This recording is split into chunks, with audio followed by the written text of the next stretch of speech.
Bismillahirrahmanirrahim. Assalamualaikum warahmatullahi wabarakatuh. Halo rekan-rekan semua, perkenalkan nama saya Dian Gustiani, mahasiswa Sekolah Tinggi Ilmu Ekonomi STIMI Majalengka, program studi S1 Manajemen. Pada kesempatan kali ini, saya akan sedikit menjelaskan mengenai sistem informasi manajemen yang diterapkan pada perusahaan Unilever.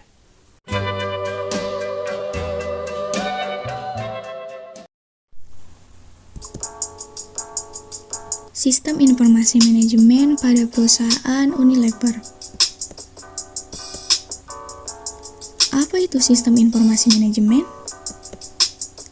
Sistem informasi manajemen adalah sistem perencanaan bagian dari pengendalian internal suatu bisnis yang meliputi pemanfaatan manusia, dokumen, teknologi, dan prosedur oleh akuntansi manajemen untuk memecahkan masalah bisnis seperti biaya produk, layanan, atau suatu strategi bisnis.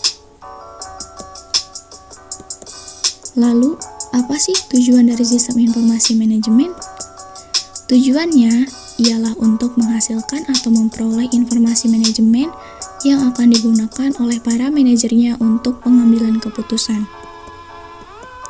Di sini, saya memakai contoh penerapan sistem informasi manajemen pada perusahaan atau PT Unilever.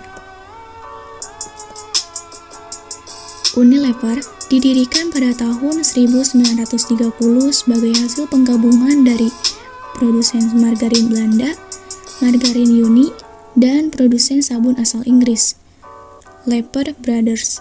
Selama paruh kedua dari abad ke-20, Unilever secara signifikan berdedikasi ke berbagai bidang bisnis dan juga berekspansi ke berbagai negara.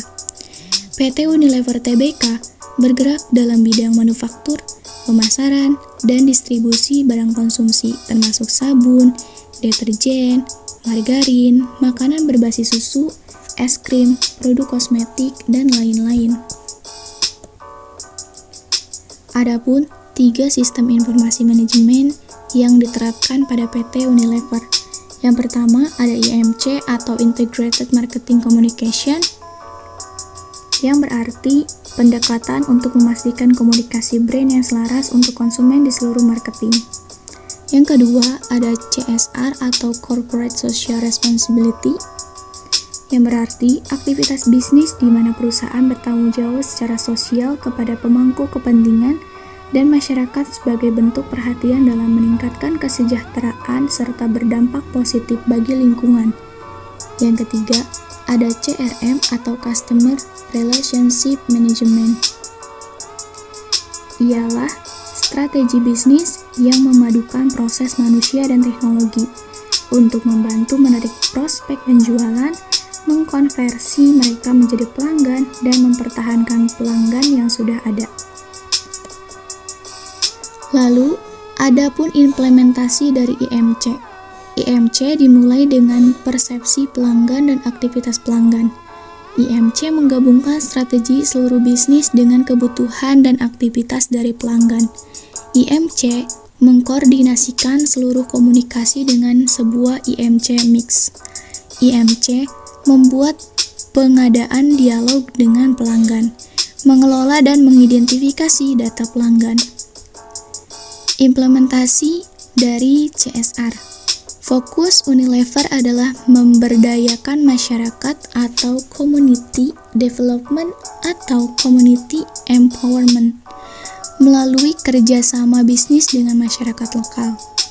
PT Unilever Indonesia melalui Yayasan Unilever Indonesia bersama mitra strategisnya diantaranya Badan Pengelola Lingkungan Hidup DKI Jakarta atau BPLHD menjalankan program Jakarta Green dan Clean atau Green and Clean. Salah satu kegiatannya mengelola sampah basah yang dahulu tidak berguna dapat diolah menjadi kompos yang dapat digunakan sendiri atau dapat dijual. Sampah kering dapat diolah menjadi barang kerajinan.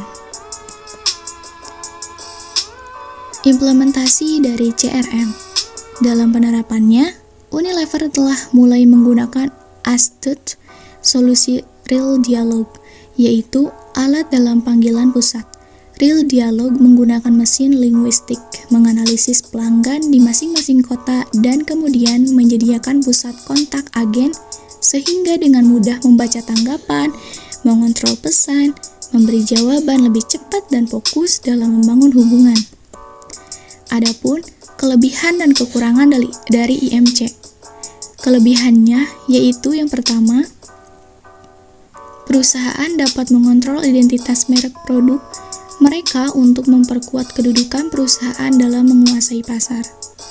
Yang kedua, perusahaan dapat berkomunikasi dengan konsumen melalui komunikasi pemasaran. Lalu kekurangan dari IMC adalah ketika sales, promotion, atau public relation tidak dapat menyampaikan pesan yang positif terhadap pemasaran produknya, maka perusahaan tidak dapat menciptakan dan menyokong hubungan antar produk, membuat customer tidak tertarik dengan produk ciptaan perusahaan tersebut. Yang kedua, ada kelebihan dan kekurangan dari CSR. Kelebihannya yaitu yang pertama, mempertahankan dan mendongkrak reputasi dan image perusahaan. Kontribusi positif pasti akan mendongkrak image dan reputasi positif perusahaan. Yang kedua, mereduksi biaya. Banyak contoh penghematan biaya yang dapat dilakukan dengan melakukan corporate social responsibility. Misalnya, dengan mendaur ulang limbah pabrik ke dalam proses produksi. Namun, kekurangannya ialah program CSR yang dilaksanakan tidak sesuai dengan kebutuhan masyarakat. Untuk lebih tepat, program CSR kelemahannya apa? Perlu dilakukan dengan pengadaan kegiatan kajian atau evaluasi terhadap program CSR yang telah dilakukan. Jika Unilever melakukan program dilakukan tidak dengan baik, maka perusahaan akan terancam kehilangan investor. Karena investor ingin melihat bahwa perusahaan tersebut aman untuk dijadikan bahan pertaruhan. Yang terakhir, kelebihan dan kekurangan dari CRM. Kelebihannya, yang pertama, servis yang lebih cepat, mengurangi harga, memperbesar keuntungan, mempunyai rasa memiliki, meningkatkan koordinasi tim, tingkat kepuasan pelanggan menjadi lebih tinggi, dan meningkatkan loyalitas pelanggan. Sedangkan kekurangan dari CRM ialah adanya persaingan dengan perusahaan lain yang bergerak dalam bidang yang sama dan perusahaan tidak dapat bersaing dalam hal pemasaran karena minimnya sumber daya manusia di bidang pemasaran. Sekian pemaparan materi yang dapat saya sampaikan, kurang lebihnya mohon maaf. Terima kasih bagi kalian yang telah menonton video ini. Semoga video ini bermanfaat bagi kita semua. Akhir kata, wassalamualaikum warahmatullahi wabarakatuh.